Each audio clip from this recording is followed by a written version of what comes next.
Bob McCowan and John Shannon back with you. We watched with great interest last week Borje Salming in the Hockey Hall of Fame. And we are aware that Mr. Salming is going through a very, very difficult time at this point. Joining us to talk a bit about it is our friend Mark Kirton. You a good friend of Borje's? Yeah, a lot more now over the last 2 months. Right. But Bobcat, when you're a teammate with somebody, doesn't matter whether you played one game or 500 games with that teammate, you're locked forever. Yeah. Hey, so Mark, we were all shocked when we got the news about Borje, as we were when we heard about you. Tell us your conversations with Borje when you found out this summer. Yeah, what happened was Daryl called me in August and told me about Borje, and he'd been diagnosed July the 25th, I believe it was. And we both decided it would be a good idea to start Zoom calls with the family. So every 2 or 3 days, we would do a Zoom call with Borje's daughter, Teresa, and Pia, his wife. And I just, informed them on everything, from meds to the different stages, how to deal with it, and on and on and on.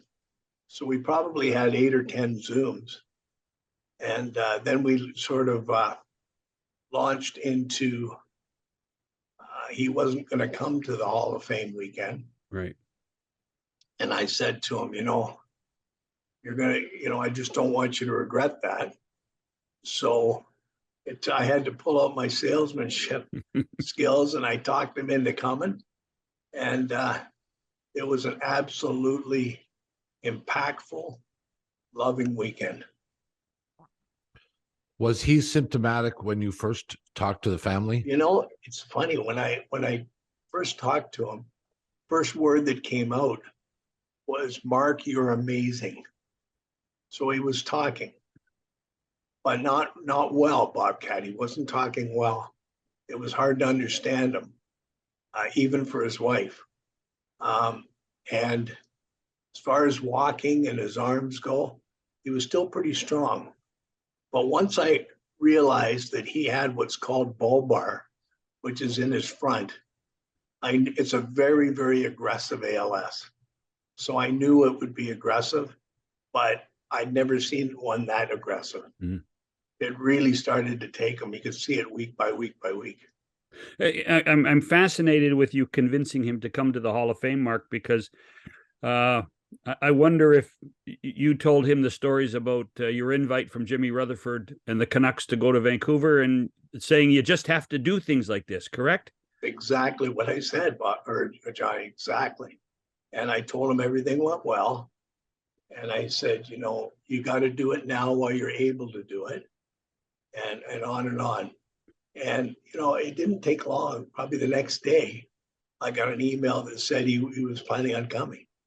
Now, let's not forget, he went to Montreal and back prior to that, mm-hmm. Right? Mm-hmm. And he realized he could fly. Right. So I'm just curious. So they come to Toronto. You obviously have some time with them. It's difficult for us from distance and on television to find out what his spirits are. How would you define his spirits? Well, we went to the game Saturday night, and we watched the first period down the wheelchair section, and then we went up to Shanny's box where the family was, and Daryl and his wife and Tiger and his wife were in there, and there was a lot of people because he had a lot of family with him, right? Mm-hmm. And it was very powerful, guys. Very powerful.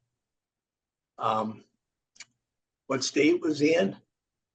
Well, when I walked in, he came right over to me and gave me a hug.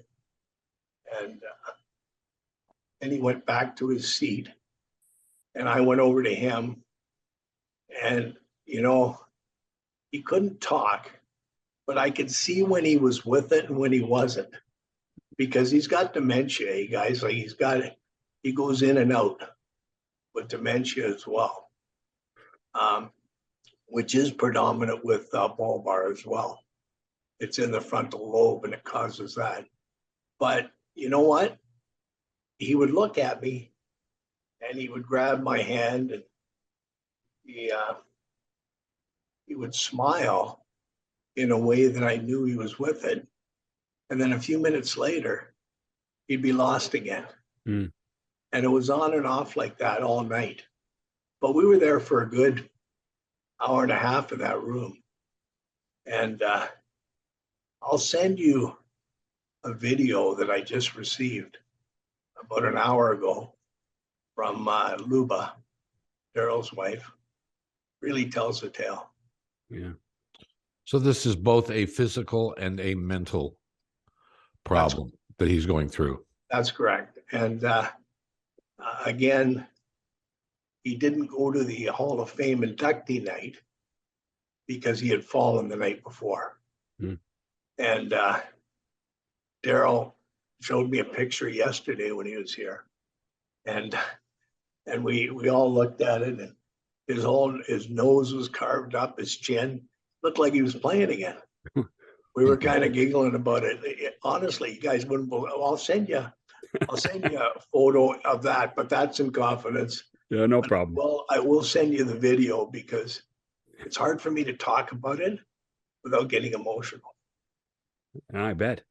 The magic, I have that team you played on, Mark, the team that Borje was on, the team that Daryl and Lanny and Tiger were part of. That was the first team I was around in the mid to late 70s around Maple Leaf Gardens.